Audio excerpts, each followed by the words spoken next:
স্ত্রী ঘরেই থাকতে হচ্ছে সুদীপ্ত সেন ও দেবযানী মুখোপাধ্যায়কে। 16 জুলাই পর্যন্ত দুজনকেই জেল হেফাজতের নির্দেশ ব্যাংকশাল আদালতের।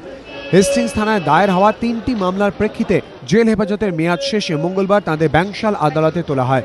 সুদীপ্ত সেনের আইনজীবী আদালতকে জানান, দফায় দফায় জেল ও পুলিশি হেফাজতে থেকে তিনি অসুস্থ হয়ে পড়েছেন, সঠিক সময়ে চিকিৎসা হচ্ছে না। শারীরিক অবস্থার কথা মাথায় রেখে সারদা কর্তার জামিন মঞ্জুর করা হোক। শারীরিক অসুস্থতার কারণে দেবযানীকেও জামিন দেওয়ার আর্জি জানান তাঁর আইনজীবী, কিন্তু বিচারক জামিনের আবেদন নাকচ করে দেন।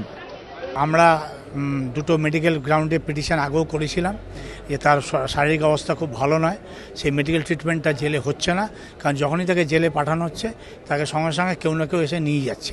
সেই জন্য এবার আজকেও আমি বললাম যে আপনি পজিটিভ ডাইরেকশান দিন, তার যাতে মেডিকেল ট্রিটমেন্টটা পুরোপুরিভাবে যেন হয়, এইটা আমার প্রেয়ার ছিল আজকে। সাহেব সেই অর্ডারটা গ্রহণ করেছেন এবং সেই ডাইরেকশানটা দিয়েছেন।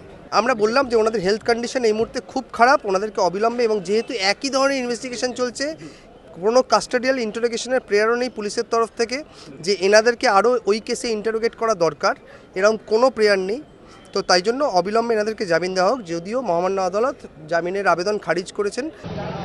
সওয়াল জবাব চলাকালীন এদিন এজলাসের মধ্যে অসুস্থ বোধ করেন দেবযানী মুখোপাধ্যায়। তাকে এজলাস থেকে কোর্ট লকআপে নিয়ে যাওয়া হয়।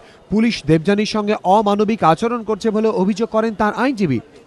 বেশ কিছু পুলিশ অফিসার্স জোর করে এনাদেরকে টর্চার করা হচ্ছে বলে আমাদের কাছে অভিযোগ আছে, এবং তার জন্য আমরা যথাযথ ব্যবস্থা নিতে চলেছি এবং আমরা শীঘ্রই তার ব্যবস্থা নেব। কারণ একটা মানুষকে অমানসিক অত্যাচার করা হচ্ছে এই কাস্টাডির নামে, এবং জোর করে ওনাদেরকে 450 কিলোমিটার নিয়ে আসা হয়েছে এখানে প্রডিউস করার নামে, এবং ওনাদেরকে ন্যাচারাল কলসের জন্য নামতে দেওয়া হয়নি। বিশেষ করে দেবযানী ম্যাডাম একজন ভদ্রমহিলা, দেবযানী দেবী একজন ভদ্রমহিলা, তার minimum dignity of the accused সেটা মেনটেন করা হচ্ছে না। এদিন আদালত চত্বরে ছিল কড়া নিরাপত্তা। আগামী 16 তারিখ ফের তাদের আদালতে তোলা হবে। হিন্দোল দে, এবিপি আনন্দ, কলকাতা।